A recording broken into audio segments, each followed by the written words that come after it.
Houston, we've had a problem.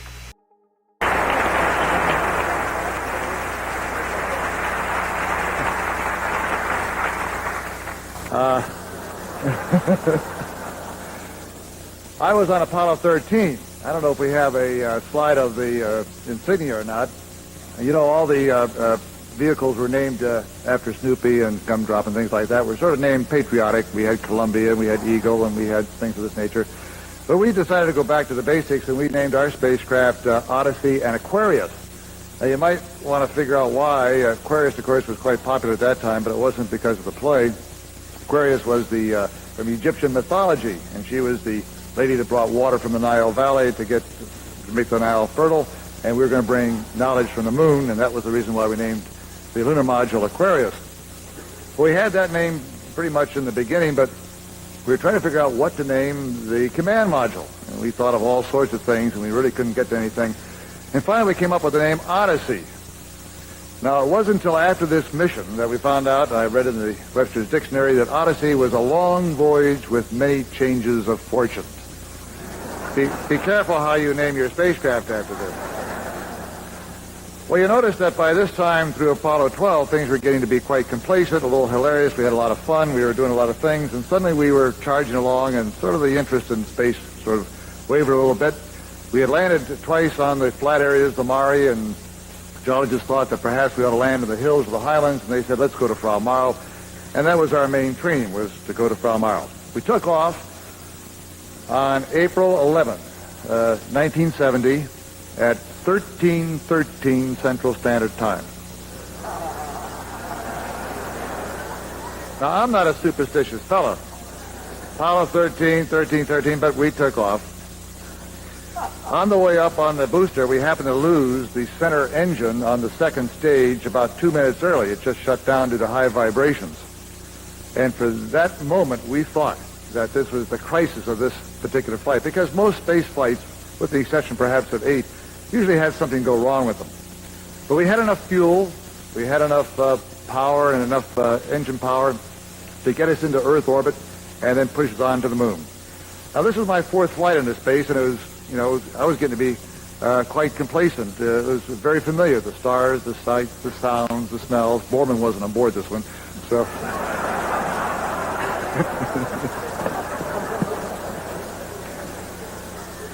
Some of you might know that the way we go to the moon is go on a free return course. And this means that if our maneuvering engine of our spacecraft doesn't work, even the little attitude thrusters can get us around the moon and back home again, hopefully to make a safe landing. But the landing at this place called Frau Marl at the proper time and the proper sunlighting conditions so that we could see the rocks and sort of miss them because we felt that they'd be kind of rocky in these hills, we had to get off the free return course. We got on a course that took us to the moon and around the moon, but should something happen to the spacecraft, it would bring us back to the Earth, but the closest point of approach would be about 2,500 nautical miles, much too far out to be captured by the Earth's atmosphere. But we didn't worry. It had been done before. Everything was fine. On to the moon. It was about 56 hours after we took off. Two spacecraft were mated together. Fred Hayes and I wandered on into the lunar module. I had a television camera in my hand. I learned to use it by this time. And Fred was floating around. It was 2 days out. And we had a television program that was coming back to Control Center here in Houston. Now, this was the third lunar landing mission. It was a Monday night. There was a baseball game in Houston, and the program got no farther than the Control Center here in Houston. I had just said, good night, Chet, or something like that. I was coming back down through the tunnel into the command module again, and I heard a hissed bang. The spacecraft rocked back and forth. The jet started a fire to stabilize the spacecraft.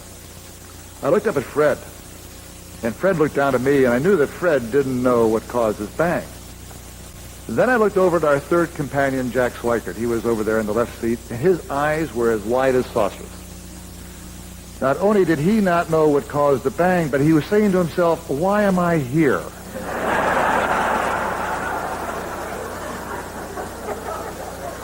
You see, just 3 or 4 days before to take off, we replaced the prime crew member, Ken Mattingly, with his backup, Jack Swikert, because the doctors were positive that Ken Manley would come down with the measles. Well, Jack was a very competent guy, but I could see the expression on his face. About this time, in the command module, I looked up at the warning panel, and a light came on. It said, something's wrong with your electrical bus. 2 more lights came on. It said 2 out of 3 of your fuel cells have just died. And about that time, a wave of disappointment went through the spacecraft.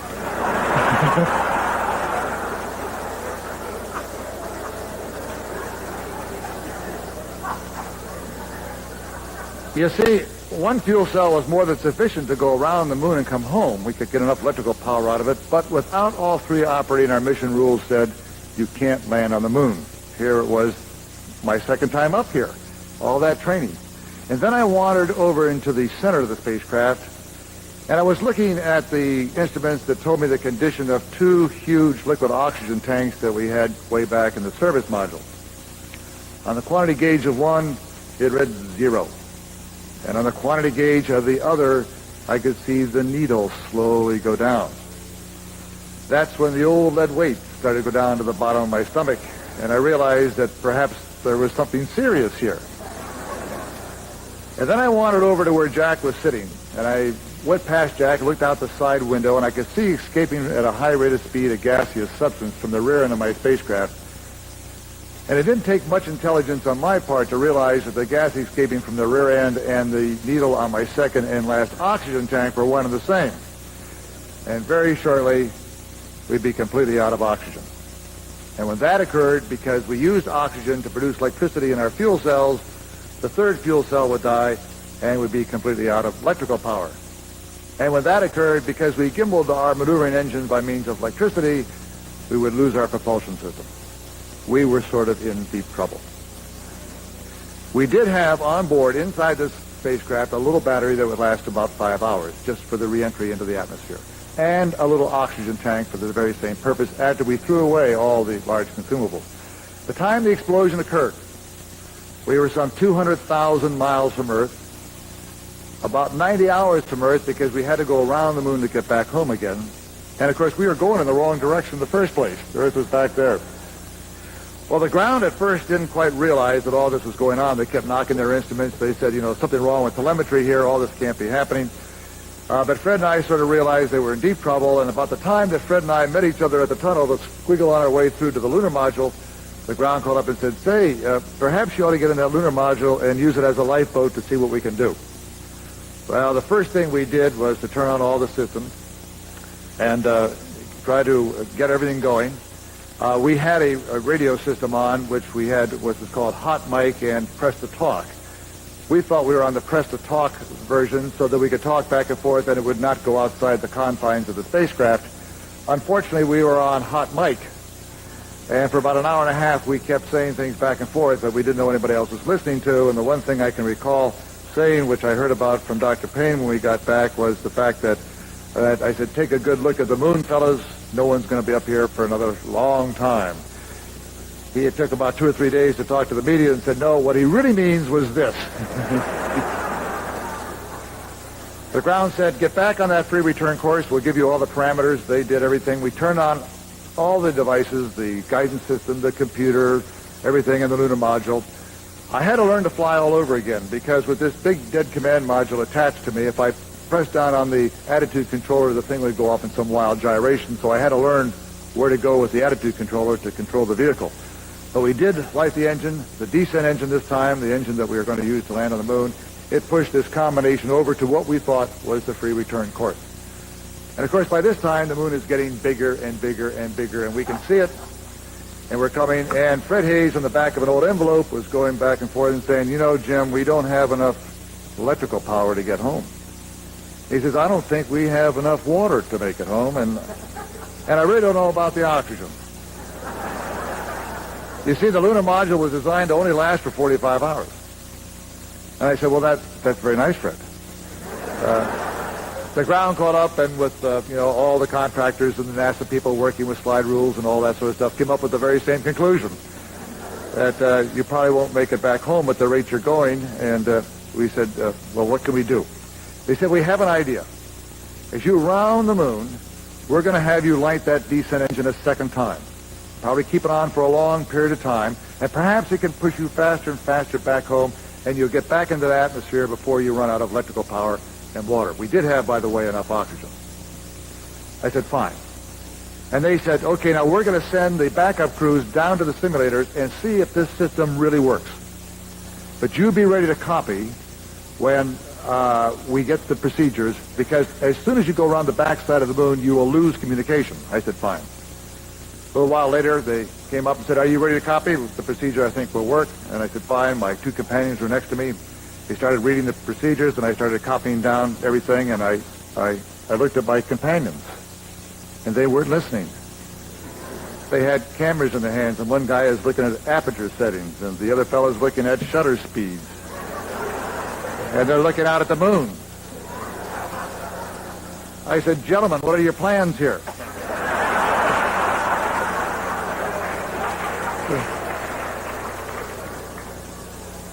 They said, well, Jim, as we round the backside of the moon, the far side, we're going to take pictures.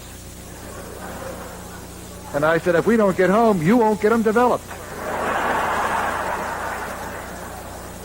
Well, they took their pictures. We finally got our act together. 2 hours after we left the backside, we lit the descent engine for the second time, left it on for 4.5 minutes, pushed us faster and faster and faster back home. And when it shut off, we turned off all those exotic equipments in the lunar module to save electrical power, the guidance system, the computer, the autopilot. The only thing we had working for us was a little fan to circulate the atmosphere and the radio to talk back home.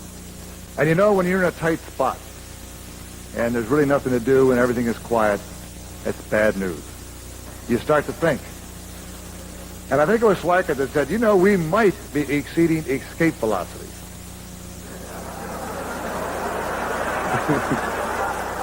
I said, you would have to bring that up. And he says, if we miss the atmosphere coming back in, we'll, of course, escape from the Earth, and, you know, that means going into an orbit about the sun. I said, oh, fine. The ground called up and said, we've been tracking you on radar, and you guys are really hauling the mail. Well, you know, to make a re-entry here on the Earth, you have to come into a 2-degree pie-shaped wedge. If you come in too shallow, you skip out like skipping a stone on water. If you come in too steep, you're a fiery meteor for a few brief seconds over the night sky. We were coming in on that free return course, we hoped, into that pie-shaped wedge. At 102 hours after we took off on this wonderful mission, the ground called up and said, we've been tracking you in our large radars, and we don't know what happened. You're probably still venting something, but you're no longer on the free return course. I said, well, thank you very much. I said, we turned off the computer. We've turned off the guidance system. We've turned off all those exotic things to help us get back home. You don't know what our attitude is. We don't know really, you know, how to make a maneuver to get back into that corridor. They said, Jim, do you remember on Apollo 8, what we had in the back of our flight manual, those emergency procedures because we were not too sure about the navigation system or the communication system? And these backup procedures were in the back of your flight manual that if prayers failed to help you, this is what you had to use. And I said, I recall those, and I think Frank does too, but I said after 8, we decided that we'll never have to use them. I mean, we never have to train for redundancy or double failures or things like that. So we took them out of the flight manuals from Apollo 9 on up. They said you'd have to use them now. What that consisted of was trying to manually maneuver this combination around, putting the Earth in the window of the lunar module. We had a little gun sight there. If I could put the terminator between the daylight and the darkness horizontal with the horizontal line of my little reticle or gun sight, that would then place the descent engine in a position to either shallow up or steepen up the angle, depending on whether I had daylight or darkness at the top of my window. And I had to do it at exactly the proper time on the way home. Ground said, well, we're going to try this out back in the simulators to see if this thing really works. But be ready to copy. A little while later, they came up and said, ready to copy, and I said, fine. There wasn't a camera to be seen. These guys are serious now. We jotted down the information. Proper time. I said, Jack, I said, you know, the clock is not running. You've got a wristwatch. You time the burn. I said, Fred, I know that when the engine goes on full blast, because there wasn't any throttle up or anything like that, no autopilot, I said, I don't think I'll be able to keep the Earth in the window on all three axes. You take the backup hand controller, and you keep the Earth from going back and forth too much. I'll take the prime and keep it from going up and down too much. I had two buttons over in the side of my console. One said start, and one said stop. These were the emergency electrical connections from the battery to the descent engine. I think the only time they were ever used in the program. At the proper time, Jack said start. I hit the start button. The engine went on full blast. I jockeyed the Earth vertically. Fred jockeyed it horizontally. 14 seconds later, Jack said stop, and we stopped. And then we waited to see if we'd gotten back in that quarter, and of course the ground was tracking us. And ladies and gentlemen, I don't think that I would be here today if that maneuver wasn't successful. It was, and of course, the landing was successful. We call this flight a successful failure. It was a failure in all aspects of what we look at here at NASA. But in one respect, it was a tremendous success as the competency and the technical capability of the contractors and NASA personnel to take a real-time emergency, develop procedures in a time, real time, to get us back home safely. So you all should be proud of getting the Apollo 13 spacecraft back. Thank you.